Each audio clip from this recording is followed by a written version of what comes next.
IMF के पाकिस्तान को $3 billion कर्ज देने के बाद आप क्या समझते हैं, क्या पाकिस्तानी मईशत संभल पाएगी या ये मज़ीद तनज़्ज़ुली का शिकार ही हो जाएगी? और आया कि क्या नई गवर्नमेंट जो है उसके लिए जो ये मौजूदा गवर्नमेंट है वो सही इकदाम उठा रही है? अपनी राय कमेंट्स में ज़रूर दीजिएगा। चलें वीडियो शुरू करते हैं। अस्सलाम वालेकुम, उम्मीद है आप सब क्लियर से होंगे। तो आज की वीडियो में हम बात करेंगे पाकिस्तान की इकॉनमी के बारे में कि what is the future of Pakistan economy. तो जैसे कि हम सब जानते हैं कि पाकिस्तान को आईएमएफ ने $1.1 बिलियन की श्योरिटी दी है और आज यानी कि 12 जुलाई को उसके मुज़ाकरात फ़ाइनल होंगे। और वो ये बैलेट पैकेज जो है $3 बिलियन का था, उसमें से $1.1 बिलियन जो है वो इस हुकूमत को, जो करंट गवर्नमेंट है, इनको रिलीज़ करेगा। और $1 बिलियन उन्होंने श्योरिटी दी है कि अगली जो गवर्नमेंट केयर टेकर गवर्नमेंट आएगी जिसमें इलेक्शन वगैरह होंगे उनको दिया जाएगा।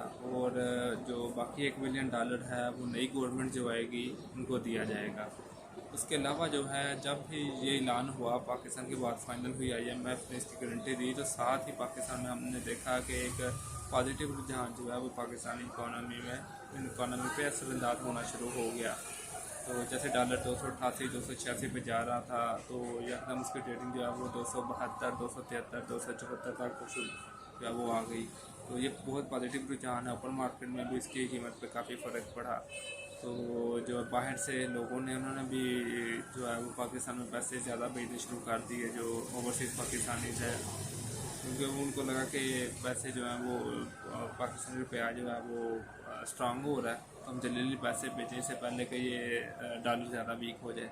ये भी एक रुझान है। और दूसरी चीज़ ये है कि सऊदी अरब ने भी $2 बिलियन जो है आज 11 जुलाई के दरमियान उन्होंने पाकिस्तान को दे दिए हैं। $2 बिलियन अभी सऊदी अरब में दिए हैं, अभी यूएई ने भी देने हैं, कतर भी देगा, और एक दो और मुल्कों ने भी इसकी श्योरिटी दी हुई है।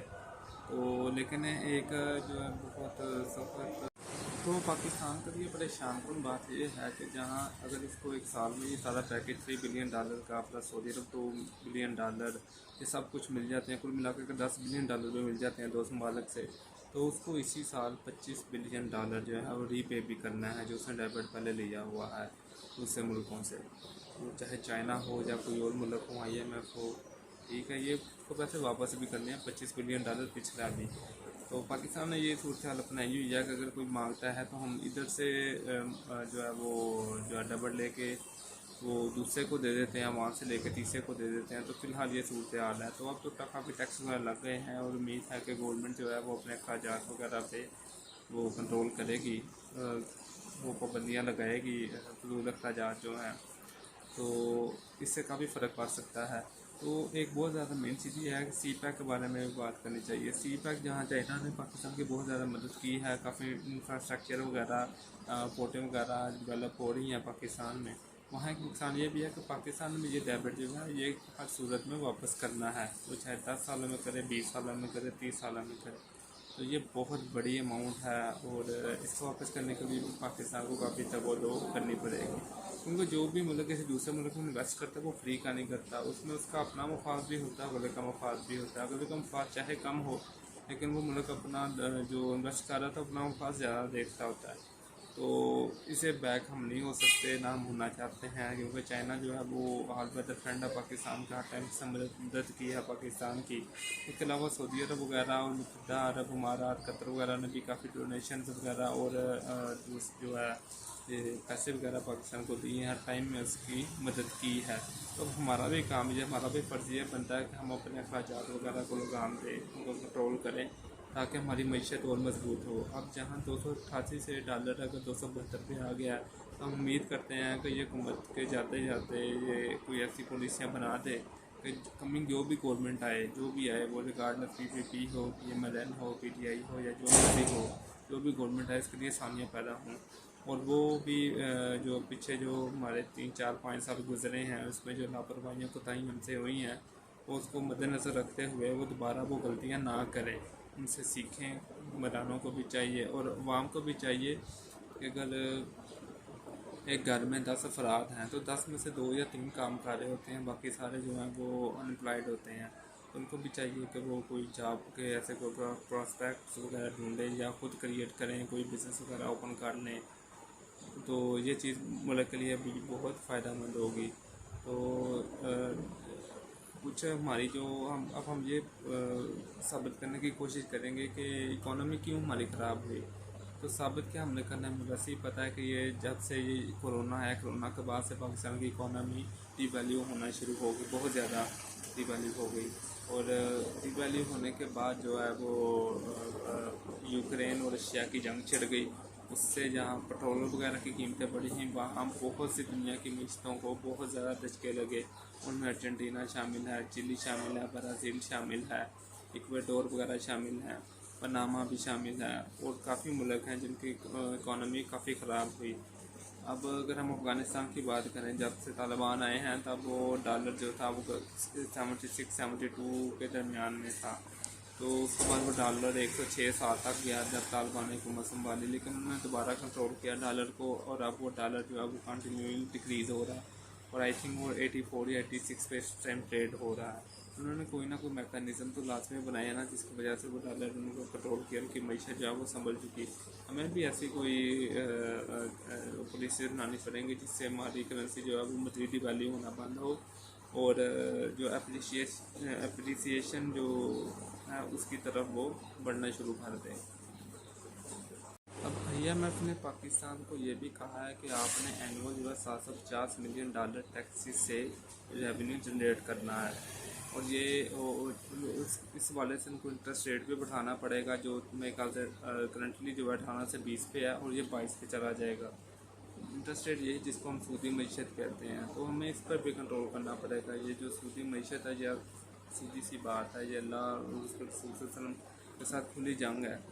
तो हमें इस पर भी कंट्रोल करना पड़ेगा। गवर्नमेंट को चाहिए कि वो इस तरफ ज़रूर ध्यान दे, और ये जो इंटरेस्ट रेट है इसको बिल्कुल 0% पे ले आए। कोई ज़रूरत नहीं है सूदी मईशत की। 2022 के बैरियो ऑफ इमिग्रेशन के अंदाजे के मुताबिक पाकिस्तान से 7,50,000 अफराद ने माइग्रेट किया, और इसकी बुनियादी वजह अपने मुल्क में जॉब का बहुत ही कम मिलना या बहुत ही कम पैसे मिलना है। तो जहाँ कोरोना, फ्लड और रशिया यूक्रेन जंग ने बहुत ज़्यादा मुतासर किया, वहाँ ये भी एक बुनियादी वजह है कि पाकिस्तान में जॉब बहुत ही कम है, और जो IT सेक्टर, डॉक्टर और जो दूसरे प्रोफेशनल वगैरह वो पाकिस्तान से इसलिए माइग्रेट कर रहे हैं कि उनको सही, जो उनका कहना ये है कि हमें तनख्वाहें बहुत कम मिलती हैं। अब आप अगर PIA के पायलट्स वगैरह की बात कर लें, तो जो उनकी तनख्वाह अगर फर्ज 9 लाख रुपया पायलट की तनख्वाह है, तो वो रफली 3-3.5 हज़ार के बीच में बनती होगी। और अगर वो यही एमिरेट्स वगैरह में या किसी दूसरी एयरलाइन वगैरह में अप्लाई करते हैं, तो उनकी ये तनख्वाह तकरीबन 20 से 30 लाख के दरमियान में बनती है। ज़ाहिर बात है, दिन में ये बात ज़रूर आती है कि हम दूसरी एयरलाइन में अप्लाई करें और वहाँ जाकर जो है अच्छी तनख्वाह लें। तो यही जो चीज़ें हैं ये लोगों को दूसरे मुल्कों में खींचती हैं, और पाकिस्तान का जो पढ़ा लिखा तबका है वो दूसरे मुल्कों में जाने पर मजबूर है। तो हमें भी चाहिए कि हम अपने मुल्क के अंदर ही जॉब को प्रॉस्पेक्ट खुद क्रिएट करें। अगर हम करियर कोई प्रोफेशन बनाते हैं जिससे हम दूसरों को भी मुलाजमत दे सकें, तो इससे ना सिर्फ बेरोजगारी ख़त्म होगी बल्कि मुल्क की मईशत भी तरक्की करेगी।